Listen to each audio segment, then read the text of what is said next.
welcome to Pelicans Flock Report, where I give you everything New Orleans Pelicans from a fan's perspective. I'm your host, D. Broussard. The Pelicans bet their future on Derik Queen. Was it worth it? Now, obviously, the draft lottery just ended, and the Hawks currently have the number 8 pick in the draft, a pick that would have been the Pelicans pick in this year's draft. Now, currently on the mock draft, you currently have Darius Acuff and possibly Kingston Fleming from Houston. Really good guard. Two really good guards right now, currently at the 7th and 8th spot right now on all the mock drafts. So the Pelicans could have possibly drafted a guy like Darius Acuff, who really had a stellar season for Arkansas this year. Really great player. I feel like Darius Acuff is definitely going to be a superstar in the league. Has a very high ceiling. And the Pelicans could have possibly drafted Darius Acuff, if available, with the number 8 pick in this year's draft, or possibly drafted a center, in which we really need right now because we definitely lack rebounding and we definitely lack rim protection. So we either could have drafted a center, Darius Acuff Jr., or possibly Kingston Fleming, which I highly doubt we would have drafted Kingston Fleming because we have Jeremiah Fears, and Jeremiah Fears had a stellar season this year. Kingston Fleming, in my opinion, is more of a point guard, so I doubt we would have drafted him. But Darius Acuff, in my opinion, I feel like Darius Acuff plays a lot better off the ball, so I felt like that definitely would have been a huge upgrade for us, having the opportunity to draft a guy like Darius Acuff. But we don't currently own the pick. The Hawks currently own the pick, and the Hawks definitely had a pretty good season, pretty good run in the playoffs.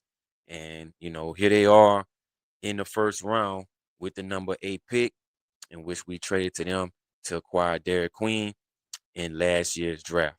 So some people feel like it was a bad move.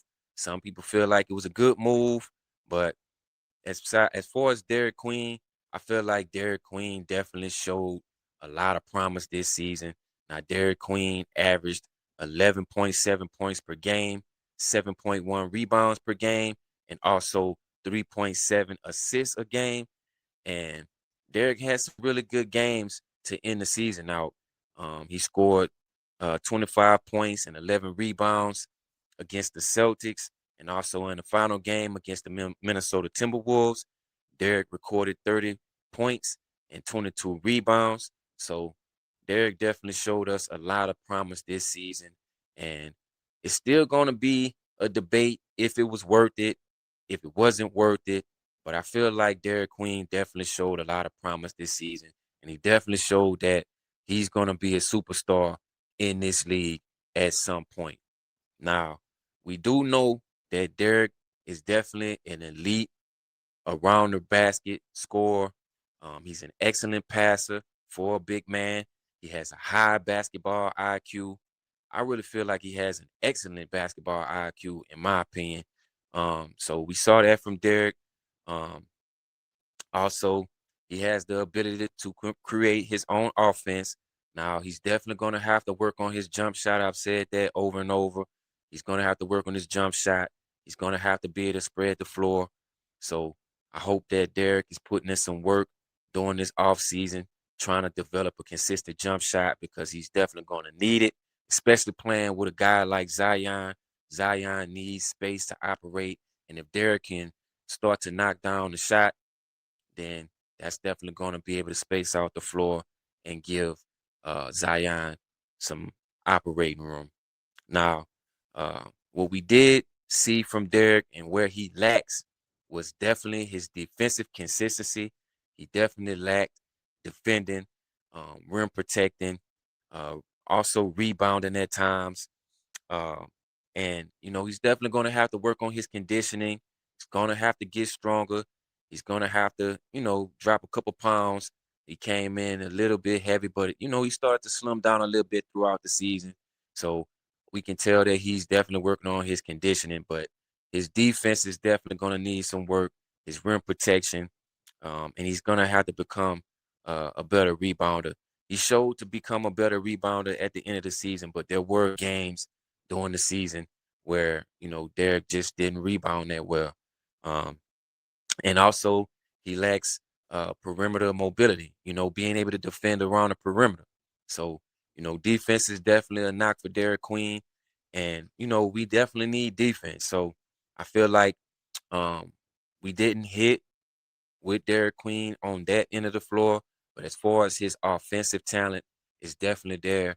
And I feel like he's going to be a superstar. I've said that numerous times. But also, the pressure is on this organization to develop Derik Queen. And that's going to have to be a main priority for the organization is developing this guy because you trade away your 2026 pick to bring him in. So you're going to have to try to make him not to say the focal point, but it's going to be very important that this kid develops and reach his maximum potential.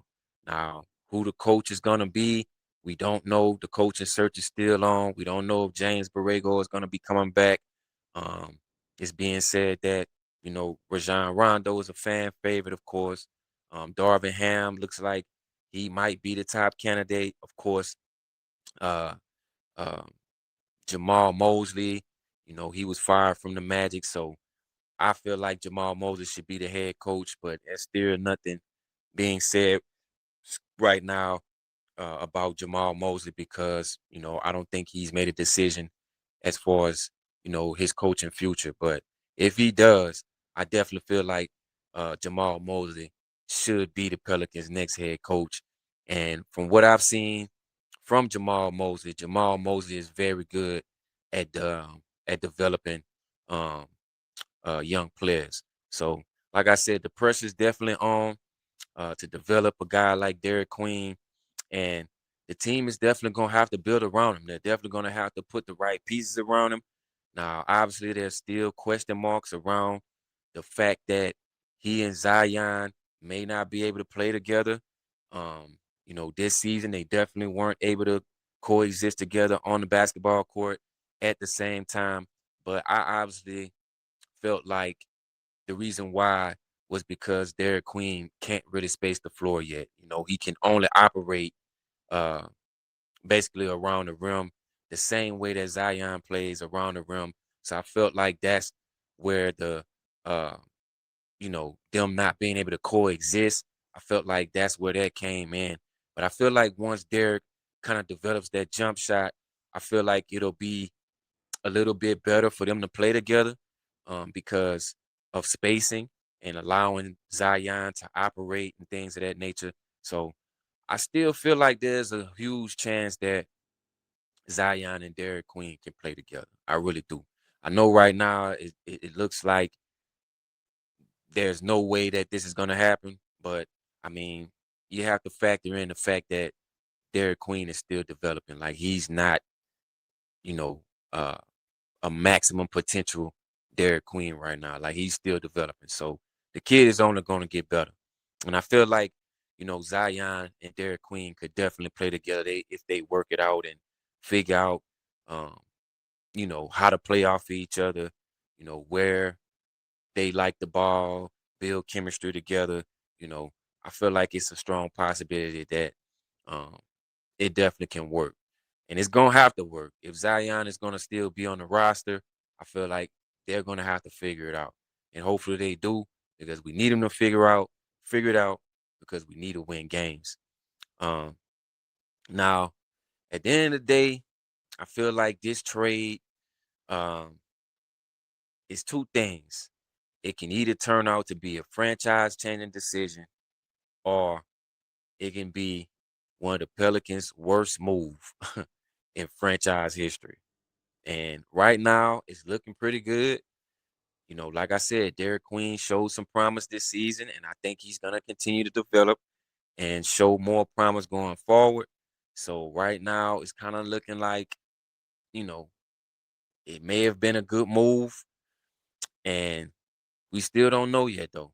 We still don't know yet. Derek still has a lot of developing to do. But if, this doesn't work out, I feel like that's definitely going to be talked about for years to come. How the Pelicans trade away that 2026 pick to bring in Derik Queen, and we it didn't work out, or we didn't win, or we didn't become a better team, you know, that's always gonna be a talked about subject. So, but like I said, it's still yet to be seen. The kid is still developing. I personally feel like I'm kind of torn in between. I'm not really sure how I feel about it. I've been feeling like this the entire season. Not really sure how I feel about the Pelicans trading away the 2026 pick for Derik Queen. And there's nothing against Derik Queen. I like Derik Queen, but I just don't know if it was worth us trading away that pick, especially in this year's draft, because, like I said earlier, this year's draft is loaded. It's a lot of talent in this draft. And I feel like we definitely could have maybe been able to get a player that would have helped us a little bit more, maybe on the defensive side, maybe on the rebounding side, maybe shooting, because we lack shooting, of course. Um, so we may have been able to get a shooter, a guy like Darius Acuff Jr., who's a really good shooter, really good scorer. Um, and obviously, maybe a center, who can rebound and defend and block shots. So, um, like I said, I'm still kind of torn between the two. I really don't know how I feel about the move. I do love Derik Queen. I like him. I definitely want him to continue to develop and get better. Um, so I don't know where I'm at with it, man. I really don't. I really don't. But let me know what you guys think, man, in the comments, man. Was it worth trading away that 2026 pick in order to acquire Derik Queen? Um, obviously the pick is gone. It's, the number 8 pick, and it's a lot of guys that we could have maybe drafted this year, but obviously, we don't have the pick. So yeah, man. Let me know what y'all feel in the comments, man. Was trading away that 2026 pick the right move in order to get Derik Queen? Y'all let me know what y'all think, man. Um, but that's it for me, man. Until next time, make sure you like and subscribe to the channel. Shout out to everybody that's already subscribed, man. I really appreciate y'all. Um, hadn't really been much news coming out of the organization. So, I really haven't been having anything to really talk about. But as long as y'all subscribe, man, I'm gonna keep on dropping this content. I have been keeping up with the team and what's been going on, but it hasn't really been a whole lot of news here lately. Hopefully we can find a new coach at some point. It's been said that we may know something sometime this week on who's gonna be the next head coach of the team. That's just reports. Like I said, I don't really, not to say I don't follow reports, but I mean, I feel like reports are just reports. So until I see something or see it, breaking news, then hey, I'll know it's for sure.